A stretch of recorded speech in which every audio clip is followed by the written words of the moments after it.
Salve, pessoal, tudo bem com vocês? Eu de novo aqui, professor Paulo Mendes, aqui pelo canal da Escolha Educação, para trazer para você mais um conteúdo específico de geografia. Nesta aula eu vou tratar da globalização e dos blocos econômicos. Meu objetivo aqui é, pegar as implicações da globalização, as implicações econômicas da globalização, mas trazer a discussão para, de forma específica, os blocos econômicos. Então, o que são blocos, como eles funcionam, quais são os níveis de integração, quais são os principais desafios que os blocos econômicos enfrentam e, no final, trazer exemplos de blocos, como, por exemplo, Mercosul, União Europeia, União Africana, Tratado Transpacífico, e a RCEP, que é a nova área de livre comércio envolvendo a China e um conjunto de países. Então, conto com você para me acompanhar por aqui, para você revisar alguns conteúdos, reforçar outros itens e, de antemão, já te pedindo aquela força básica. Nós somos um canal aqui no YouTube, onde os professores trabalham de forma 100% voluntária, portanto, o seu apoio é fundamental para nós. Se você puder se inscrever no canal, se puder divulgar o trabalho que a gente faz por aqui, isso será muito importante, isso vai nos ajudar bastante, vai fortalecer o nosso trabalho. Então, vamos lá. Primeiro item, eu trouxe aqui para vocês dois aspectos que eu quero comentar. Então, as implicações econômicas. A globalização eu posso definir como sendo o quê? Uma etapa do capitalismo. Eu posso definir como sendo o quê? A sociedade funcionando em rede. Eu posso definir também como sendo um processo de integração entre os países a partir de vários aspectos, mas o aspecto principal é o aspecto econômico. Então, nessa expansão do capitalismo, consolida-se uma nova divisão internacional do trabalho. Nova divisão internacional do trabalho. Aqueles países que antes eram subdesenvolvidos e não industrializados, eles se industrializaram. Alguns países, a exemplo dos Estados Unidos, vão buscar aí a chamada hegemonia econômica e geopolítica. Durante um período, até tem alguns autores que vão falar que isso aconteceu, naquele período ali pós-1991, crise da União Soviética, até 2001, quando nós tivemos lá os atentados terroristas aos Estados Unidos. Mas depois disso, há um rearranjo na chamada geopolítica mundial. A globalização ela é marcada pela diminuição das barreiras econômicas, por aquela ideia de eliminação de impostos e aqueles itens que estão limitando aí as relações econômicas e comerciais. E uma forte atuação das empresas transnacionais. Eu trouxe aqui para vocês uma lógica da fragmentação da produção para pegar dois concorrentes diretos. Nessa primeira imagem, você está vendo aí uma escala de fabricação da Boeing, portanto, uma escala de produção de uma empresa que é estadunidense, mas que ela divide, fragmenta a sua produção entre vários países. Então, aqui você vai tendo um processo que vai envolver os Estados Unidos, o Japão, a Inglaterra, a Itália, o Canadá, a França, a Austrália, a Coreia, e a Suécia. Então, uma lógica bem de fragmentação para redução de custo, e a concorrente direta, a Airbus, que também faz basicamente a mesma coisa, num número menor de países, mas basicamente a mesma coisa, na França, na Alemanha, no Reino Unido e na Espanha. Então, essas empresas transnacionais, elas vão fragmentando a produção, fragmentando territorialmente a sua produção para reduzir custos, melhorar a logística, tentar ampliar mercado e por aí vai.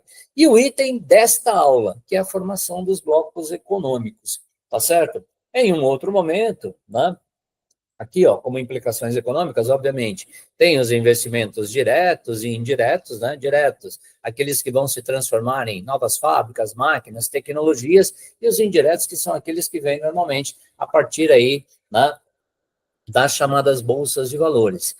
As políticas neoliberais posso abordar num outro momento, mas a globalização ela é marcada pela presença do neoliberalismo, pela presença da lógica do corte das privatizações, e, portanto, da redução da participação do Estado na economia. Mas esse é um tema para um outro momento. Nesse momento, vou tentar responder alguns itens básicos. Eu foquei em 5 aspectos. Primeiro, o que são os blocos? Então, blocos nada mais são do que acordos estabelecidos entre países com o objetivo do quê? De desenvolver economicamente, obviamente, mas de reduzir ou eliminar as barreiras comerciais entre os países, ok? Aqui fica uma coisa importante para te chamar a atenção.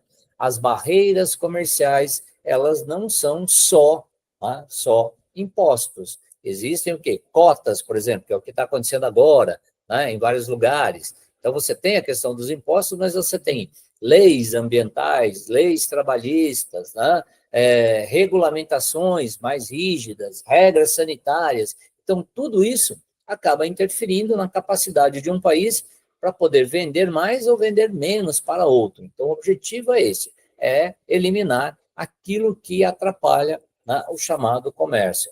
Muito bem.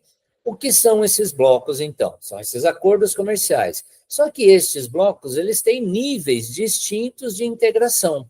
Então, se nós formos pegar, boa parte dos blocos econômicos existentes do mundo, eles estão no nível da zona de livre comércio. Mas eu vou comentar já já mais para frente. Outros, né, outros avançaram para o mercado comum, mas são, né, muito menos do que, ou muito, um número muito menor do que o das zonas de livre comércio. Então, nós vamos ter lá uma zona de preferência tarifária, uma zona de livre comércio, uma união aduaneira, um mercado comum e uma união econômica e monetária. E, por fim, aqui, ó, só um detalhe importante, né? O NAFTA, que é um bloco que vai ser analisado mais para frente, atualmente ele tem outro nome, que é o SMCA, né? E aí fazendo referência à sigla dos países. Mas então, voltando, ó, se o objetivo é, além dos impostos, né, além da redução dos impostos, o que nós vamos ter aqui? Esse aumento do comércio, e aí isso vai promover o quê? Uma interdependência econômica entre os membros. Interdependência, né? Você depende e você influencia.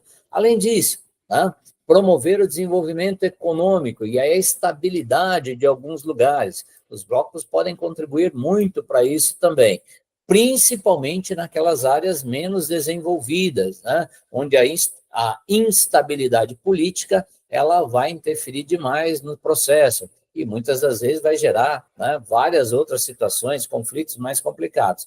E tem um terceiro item aqui importante de ser destacado, que é o de fortalecer a posição dos países membros na negociação de acordos.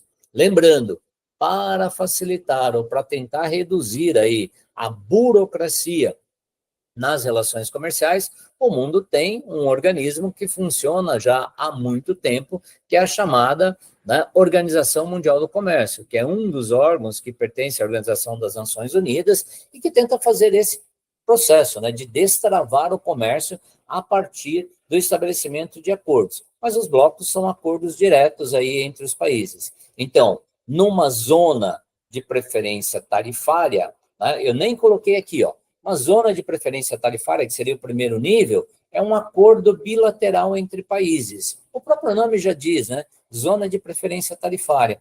Você tem um país que negocia com outro, preferência em impostos. É como se fosse uma relação comercial entre você e um estabelecimento comercial qualquer, que você vai comprar muitas mercadorias desse estabelecimento e você pede um desconto, você pede melhores condições para pagamento e por aí vai. Mas aí, quando os países se juntam, tá? Então aí ele tem o quê? Uma zona de livre comércio. Nesta zona de livre comércio, o que nós vamos ter? Nós vamos ter a livre circulação de mercadorias, a livre circulação de capitais, a livre circulação de empresas e de serviços. Então, né, a ideia é eliminar as taxas alfandegárias, mas tem um detalhe, não há a permissão para a livre circulação de pessoas. Eu peguei dois exemplos, né, de zonas de livre comércio que aqui estão. O NAFTA, né, o atual USMCA, e o Pacto Andino, que funcionam assim. Indo para o próximo estágio de integração, os países estabelecem uma união aduaneira. Aduana é fronteira. É como se você integrasse portos, aeroportos, rodovias e ferrovias, né, dos lugares, e a partir disso você tivesse o quê? O estabelecimento de uma tarifa externa comum, que é chamada de TEC. Né? Essa tarifa externa comum, ela tem um objetivo, reduzir ou eliminar a concorrência entre os países do bloco ao estabelecerem relações comerciais com países de fora do bloco. Então, para simplificar, né, se o Brasil e a Argentina tá, e o Paraguai são grandes produtores, ou o Uruguai também, tanto faz, tá? Se eles são grandes produtores de carne, na medida em que você tem uma tarifa externa comum, ao comercializarem isso com outros países, a tarifa é a mesma para todos eles. E ao comprarem as mercadorias de outros lugares, a tarifa também será a mesma. No caso da União Aduaneira, quem é que nós temos? O Mercosul, tá? É uma união aduaneira, e a União Aduaneira da África Austral, a SADC. Ok? Vou passar por ela mais lá na frente, fica aí comigo. Mercado comum. No mercado comum, o que ele tem? Livre circulação de mercadorias, de empresas, de capitais, de serviços, tá? E também a livre circulação de pessoas. Né? Europeia. A União Europeia tem, desde os anos 80, o chamado espaço Schengen, que é um espaço, né, de livre circulação de pessoas, que depois, em 1992, através do Tratado de Maastricht, se transforma na cidadania única. E, por fim, União Econômica e Monetária. No caso da União Econômica e Monetária, né, de novo, volta para a União Europeia, que é aquele bloco que mais avançou no processo de integração entre os seus países, embora hajam problemas, né? Um dos problemas mais visíveis foi em 2020, quando o Reino Unido acabou saindo da União Europeia a partir do chamado Brexit. Tá?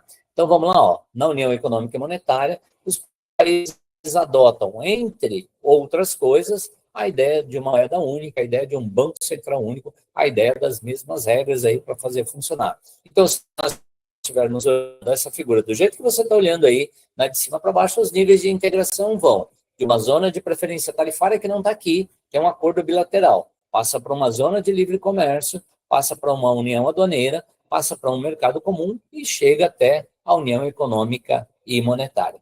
Esses são, né, ou estas são as principais etapas de integração nos blocos. Fiquem atentos, porque isso é o que normalmente alguns exercícios vão pedir para que vocês expliquem, né, eventualmente a diferença entre uns e outros. Bom, aqui eu tenho, tá, um conjunto, um mapa que está apresentando o quê? Os principais blocos do mundo. Veja que aqui, tá, tem só a sigla. É claro que assim, depois eu vou estar tratando disso especificamente. Mas tem um comentário a fazer aqui, ó. Nesta área, né, que é a Comunidade de Estados Independentes, que corresponde a 12 dos 15, né, das 15 repúblicas que integravam a ex-União Soviética, tem 3 que estão fora, né, Letônia, Lituânia e Estônia, pediram ingresso na União Europeia, portanto, integram a União Europeia e não integram a chamada SEI. A SEI começou como um órgão consultivo, não era exatamente um bloco econômico. Atualmente, né, segundo aí, notícias mais recentes, né, tem se tornado cada vez mais atuante nesta questão. Então, vamos lá. Eu peguei alguns exemplos também de mercados ou de blocos econômicos no continente americano. Então, a Associação Latino-Americana de Integração, Mercado Comum Centro-Americano, a Unasul, uma ideia que surgiu lá nos anos 2000, mas não foi levada adiante, a ALCA, né, a Área de Livre Comércio das Américas, que foi uma proposta lá nos anos 90, principalmente do governo Bill Clinton nos Estados Unidos e o Fernando Henrique aqui no Brasil, mas ela não foi levada adiante, e a ALBA, Aliança Bolivariana para os Povos da América também, uma proposta que não avançou, que era uma proposta do Hugo Chávez, então presidente da Venezuela. O que nós temos? Vários blocos. Então, isso significa que, no processo de globalização, a formação dos blocos econômicos é um aspecto muito importante a ser considerado. Beleza? Parou um pouquinho, respirou. Eu vou te lembrar, tem muito nome, né? Tem muitas características. O que importa é que você saiba basicamente o seguinte: como é que é esse bloco? Ele é uma zona de livre comércio? Ah, então fechou. Zona de livre comércio só pode, né, livre circulação de mercadorias, de empresas, de serviços e de capitais. Ah, ele é um mercado comum. Opa, no mercado comum, aí está se falando de um projeto que tem, né, uma visão de maior integração, de melhoria de infraestrutura, de maior nível de desenvolvimento econômico e social, ok? Mas não há, por exemplo, no continente americano, nenhum bloco que tenha avançado ao nível, por exemplo, de termos aqui uma união econômica e monetária. Embora haja, desde 1991, né, um grupo de estudos aí para a implantação de uma moeda única no Mercosul. Fui adiante. Então, dando uma olhadinha nas características do NAFTA. Então, o NAFTA é um acordo de livre comércio que surge quando? Na década de 90, em 1994. Vamos lembrar o contexto, ó. Fim da União Soviética em 91, né, e aí um remodelamento, né, uma reorganização dos países e um avanço dessa ideia de globalização. Tá? Então, nesse sentido, os Estados Unidos formaram com o Canadá e com o México um bloco que visa basicamente o quê? A eliminação das barreiras alfandegárias, ok? Então, não está previsto nesse bloco, né, a livre circulação de pessoas. E aí, basicamente, qual é o elemento, né, que justifica isso? Os Estados Unidos e o Canadá têm níveis socioeconômicos muito maiores do que, ou melhores do que o do México. E a lógica é, né, eles não querem permitir a livre circulação de pessoas. Por quê? Porque haveria, segundo eles, uma migração em massa para os seus territórios. Algumas diferenças econômicas, tecnológicas e principalmente sociais, né, são as que explicam. Mas aí você vai falar assim, ó, os Estados Unidos adotam uma estratégia, né, de transferir para o norte do México algumas empresas que são chamadas de maquiladoras. Maquiladora, ela não faz exatamente nada além de montar a mercadoria. Então, você produz peças em vários lugares, né, importa essas peças para um lugar. Neste lugar, você tem a montagem do produto final e essa mercadoria volta para os Estados Unidos, né, por um preço bem menor. Por quê? Porque o valor hora, né, nos Estados Unidos hoje deve estar por volta de uns $17. No México, você vai conseguir o mesmo trabalhador por um valor hora em torno de $5. E olhe lá, tá? Então, é essa a ideia. O NAFTA está aí para todo mundo. No caso do Mercosul, também na década de 90, um pouquinho antes lá do NAFTA, que começa em 92, ele vai entrar em vigor em 94, tá? O NAFTA. O Mercosul começa a ser combinado em 91, a partir do Tratado de Assunção. E nesse Tratado de Assunção, então, Brasil, Argentina, Paraguai e Uruguai, né, botam lá as cartas na mesa para fazer uma coordenação política, tá, e das suas ações aí, ou das suas estratégias macroeconômicas. E aí tem um detalhe importante, né? O Mercosul, ele tem aqui, ó, 3 níveis de situações. Tem os países membros, que são aqueles países fundadores do bloco, né? Então, Brasil, Argentina, Paraguai e Uruguai. A Venezuela não é fundadora do bloco, ela entra depois, mas ela está atualmente suspensa, né, devido às condições políticas do país.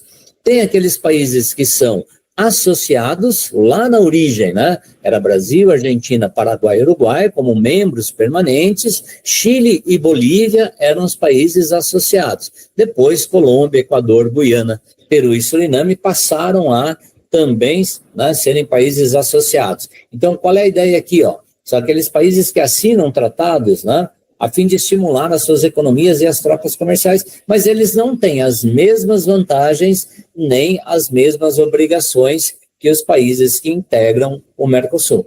E tem os chamados países observadores. Atualmente temos 2 aí, observadores, segundo o site do próprio Mercosul, né? O México e a Nova Zelândia. Então, são países autorizados a acompanhar as reuniões, participam dos eventos, acompanham o andamento das negociações, mas eles não possuem, por exemplo, o direito de veto ou o direito de opinar, né, em alguma cláusula do bloco. Lembrando uma regra importante, né?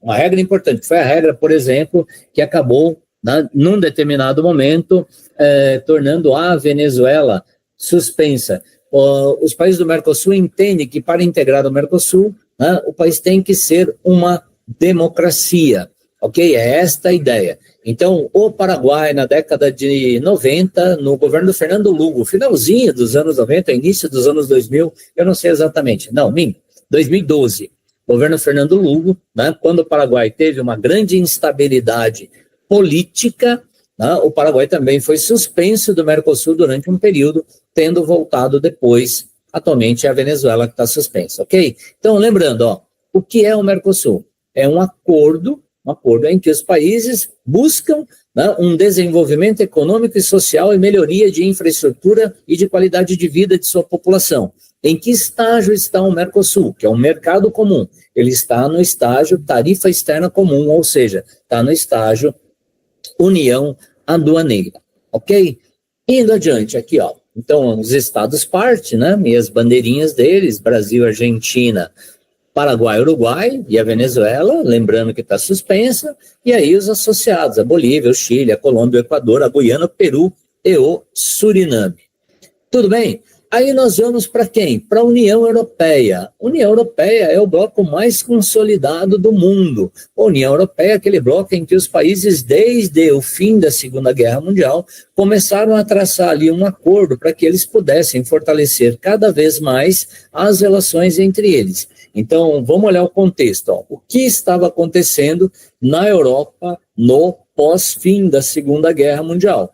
Então, a gente tinha crise, desemprego, miséria, baixíssima produção e os países da Europa Ocidental, antes potências econômicas, né, e geopolíticas mundiais, com um nível de dependência econômica dos Estados Unidos muito acentuado. Ok? Então, economia arrasada, plano Marshall, né, e aquela dependência dos Estados Unidos. Por outro lado, os países europeus também estavam com medo do quê? Do socialismo soviético, que tinha estendido, né, a sua área de influência no chamado leste europeu. Então, nesse sentido, 3 países europeus, Bélgica, Holanda e Luxemburgo, começaram a formar o chamado acordo de livre comércio nesta região. E isso foi dando certo. Basicamente, assim, era um acordo de livre comércio, a exemplo daquilo que a gente tem hoje.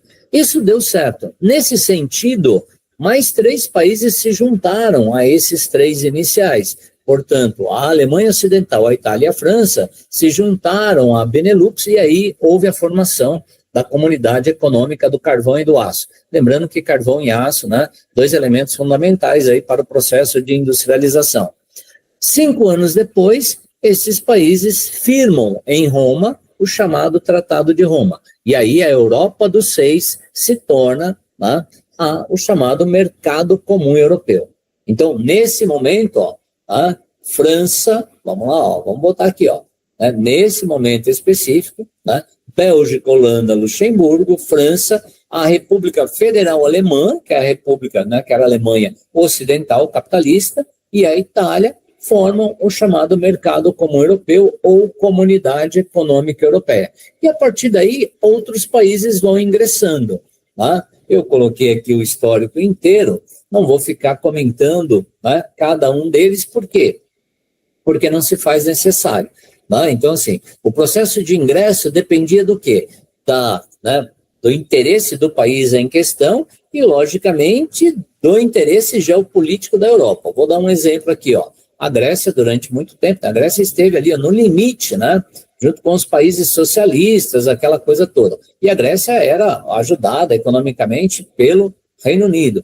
Aí acontece que, num determinado momento, tá, a Europa, o Mercado Comum Europeu, lá em 1980, resolve trazer a Grécia para, né, o mercado comum, no sentido de tentar promover na Grécia melhorias na sua infraestrutura, no seu desenvolvimento e, óbvio, né, para que ela se tornasse cada vez mais, no lugar onde ela estava, né, uma experiência, vamos dizer assim, um exemplo, ou um modelo de como o capitalismo, né, era superior ao socialismo na visão dos capitalistas, obviamente. Tá? Então é importante destacar isso. E aí, então, na década de 80, 2 países que também mudaram muito seus níveis econômicos e sociais, Portugal e Espanha, em função dos investimentos da União Europeia, né, na época não União Europeia ainda, mas Mercado Comum Europeu, eles se desenvolveram bastante. Muito bem, década de 90, né, na década de 80, final dos anos 80, alguns países europeus assinam um acordo chamado de Schengen, ou Espaço Schengen. Esse acordo permitia que as pessoas que estavam no interior desses países pudessem circular livremente, tá certo? Então, aí vem uma situação. E aquilo que foi, na minha análise, o tratado mais importante dos países europeus em 1992, quando eles tá, assinam o Tratado de Maastricht. Maastricht é uma cidade que está no sul da Holanda, se não me falha a memória, tá? E nesse Tratado de Maastricht eles criam o quê? O euro, então a moeda única, o Banco Central Único, o Parlamento Europeu, o Sistema Único de Defesa, e há realmente uma integração maior, ok? Muito bem, então esse foi o cenário de integração da Europa. Em 2016, né, vários acontecimentos aí ocorrendo pelo mundo, mas em 2016, uma crise migratória, uma discussão enorme sobre a questão, né, das migrações pelo mundo, e o Reino Unido vai tendo um processo de crescimento de um movimento mais conservador e contrário à presença dele, Reino Unido, na União Europeia. Eles fazem um plebiscito e uma galera que é contrária à permanência do Reino Unido foi mais presente nas urnas. Eu imagino que uma galera não tenha, né, levado muito a sério a ideia do plebiscito. E aí, então, passou, ou seja, o voto, né, pela saída do Reino Unido da União Europeia foi o vencedor. Muito bem. E eles levaram um período de mais de 3 anos para saírem. Então, a saída oficial, né, do Reino Unido da União Europeia foi em 2020, através do Brexit. Algumas consequências imediatas, né, só para pensarmos nisso, até para você poder aí se situar. Consequência imediata, na medida em que você sai da União Europeia, aqueles acordos que valiam anteriormente passam a não valer, né? Então, você vai trazer mercadoria para o seu país, você vai ter que pagar imposto. A produção fica mais cara. Segunda coisa extremamente importante de ser observado, aquele trabalhador, né, que pertencia à comunidade europeia ou à União Europeia e que era cidadão, né, de um lugar. Vou pegar um exemplo categórico. Os poloneses que estavam trabalhando no Reino Unido como cidadãos, eles passam a ser agora migrantes ou imigrantes. E aí, né, tem todo um processo de ter que voltar para o país e tentar conseguir a documentação necessária para você poder trabalhar. Então, o Brexit tem implicações bem importantes. Eu trouxe aqui um exemplo de uma questão dissertativa, né, da PUC do Rio de Janeiro, para falar um pouquinho sobre isso, para ilustrar um pouquinho, né, como é que isso pode aparecer em termos de exercícios vestibulares. E aí a PUC diz assim, né, uma das características geopolíticas e econômicas do mundo atual é a existência de um grande número de associações regionais de países, a exemplo, né, da União Europeia e a exemplo do Mercosul. E aí pede para você caracterizar esses dois blocos, evidenciando as diferenças. Eu coloquei aqui, ó, né, as duas situações para tentar facilitar. Né? Então, ó, a União Europeia é um bloco que era formado por 27, nesse caso agora por 26 países, que desde a década de 90, né, iniciaram um processo de intensificação dessa união. Então, criaram moeda única, criaram um parlamento comum, criaram um banco central comum, criaram efetivamente, né, uma consolidação. Ok? É isso. Já no caso do Mercosul, o Mercosul também dos anos 90, né? A União Europeia, veja, o mercado comum europeu surge lá em 1957, muito antes, né, de estarmos falando aí do tal do processo de globalização efetivamente. Já, né, a União Europeia de 92, com a assinatura do Tratado de Maastricht. No caso do Mercosul, é uma união aduaneira. Então, além das trocas comerciais, né, facilitadas aí pela redução de impostos, a gente tem o quê? A gente tem a tarifa externa comum, tá? Então, lembrando, ó, eu coloquei aqui como Brasil, Paraguai, Uruguai e Argentina e Venezuela, mas estou frisando novamente aquilo que já disse alguns minutos atrás. A Venezuela está suspensa, né, do Mercosul, pelo menos temporariamente, ok? Bom, indo adiante, e aí vou fazer uma paradinha aqui para fazer aquele pedido básico. Se você chegou até aqui comigo, né, e de repente você se esqueceu, então agora vai lá, ó, dá aquela curtida no vídeo, né, se inscreve aí no canal, porque senão depois você acaba esquecendo, tá certo?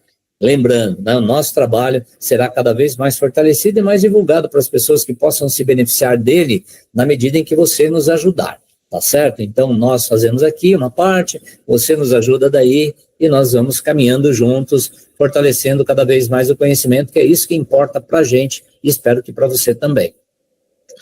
No caso da comunidade da África Meridional, olha lá, de novo, ó, África, né? Continente africano, 54 países, realidades absolutamente bastante distintas, como toda realidade complexa, né, muito interligada a vários fatores, mas durante muito tempo o continente africano muito explorado por potências europeias. Se a gente for lembrar lá da Conferência de Berlim, divisão da África, das fronteiras, né, africanas, a ideia da artificialidade dessas fronteiras e como isso impactou no continente. Mas na década de 90, também alguns países acabaram fazendo o quê? Se juntando. Então, a comunidade, né, da África Meridional, tá aqui, né, a gente vai estar vendo aqui, ó, né, você vai estar aparecendo esse roxinho aqui. Então, República do Congo, Angola, Zâmbia, Malawi, Zimbábue, Moçambique, Tanzânia, pegando aqui Ruanda, Madagascar, Seychelles, tal, vindo para o sul, Namíbia, Botsuana, República da África do Sul, Lesoto, né? Eswatini, ó, detalhe, Suazilândia não se chama mais, né? Suazilândia mudou de nome, agora é Eswatini.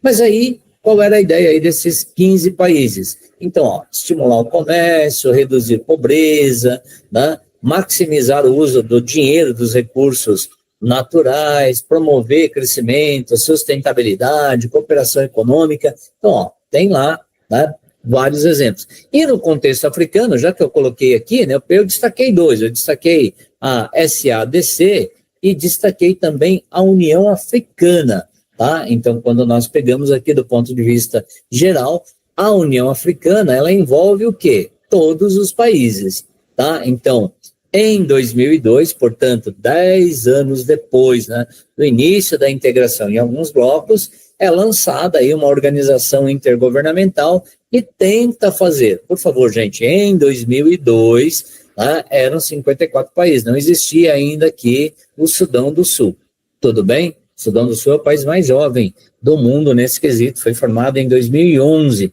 mas a ideia da União Africana é o quê? É você ter a defesa da eliminação do colonialismo, ou seja, aquela ideia de libertação do colonialismo, aquela ideia de promover cada vez mais a soberania dos países e dos povos africanos, aquela ideia de fazer cumprir, né, regras básicas ou direitos sociais básicos, aquela ideia de trabalharem juntos para erradicar a pobreza, né, para pacificar determinados territórios que ainda estão enfrentando problemas específicos. Isso acontece no Sudão, isso vai acontecer na Nigéria, entre vários outros, né? Crescimento, por exemplo, de grupos extremistas em várias áreas, como Boko Haram, e por aí vai.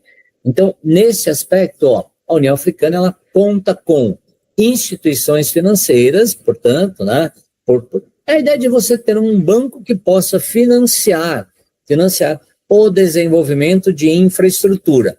E hoje em dia é importante destacar de forma muito acentuada a presença da, né, China no continente africano, ou a presença dos investimentos chineses no continente africano, né, o que tende a promover na África um nível de desenvolvimento bastante interessante. Mas esse também é um tema para um outro momento, tá certo? E aí, para caminharmos aqui para o fim, né, tem mais 3 blocos.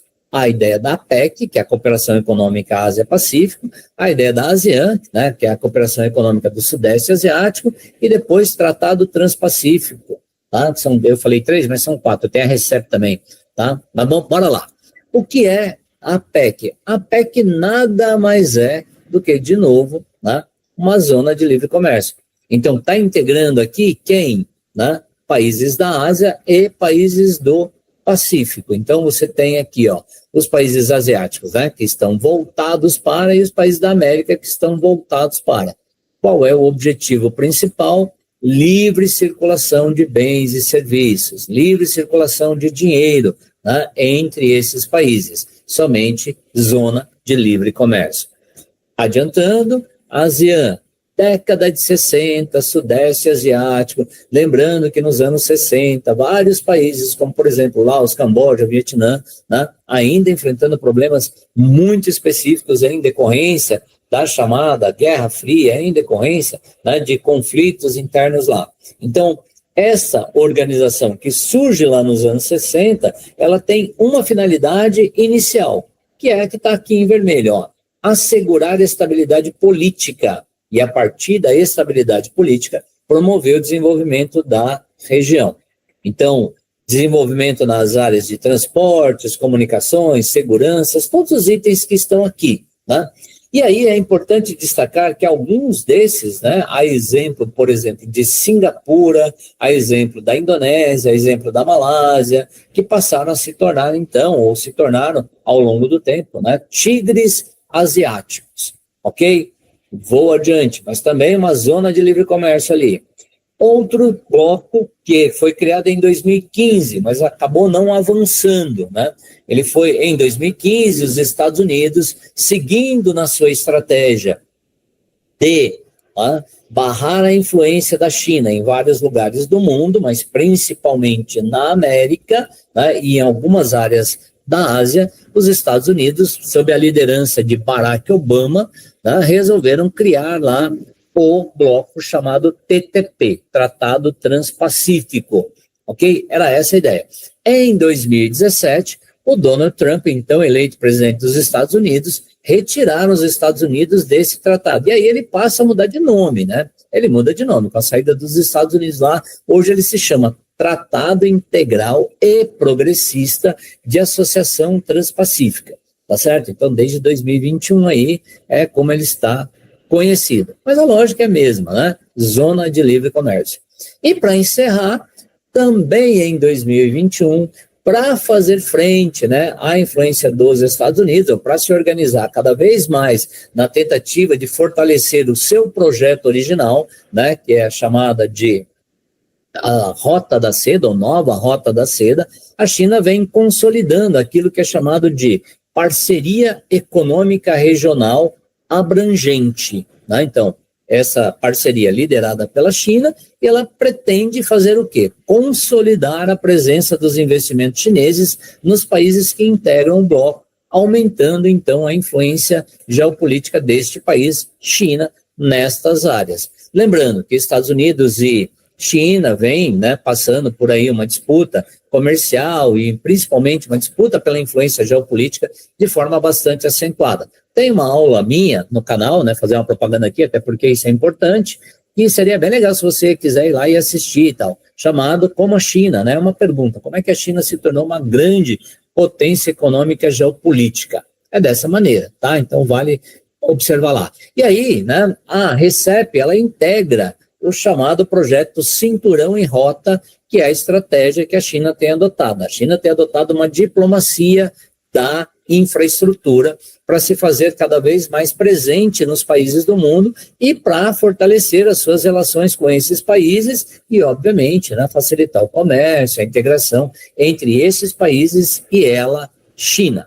Ok? Muito bem, minha gente, cheguei ao final aqui. Se você chegou comigo até aqui, eu agradeço muito a sua presença, a sua participação, a sua atenção, e eu espero que aquilo que eu trouxe para você sirva efetivamente para o seu conhecimento, para o seu aprendizado, ok? Então, se você tiver alguma dúvida, quiser fazer algum comentário, algum elogio, até mesmo alguma crítica, né, por favor, use aí os comentários do vídeo, tá certo? Bons estudos para vocês, sigamos juntos por aqui e fortaleça o nosso trabalho aqui na Escolha Educação. Um abraço, até mais, tchau, tchau.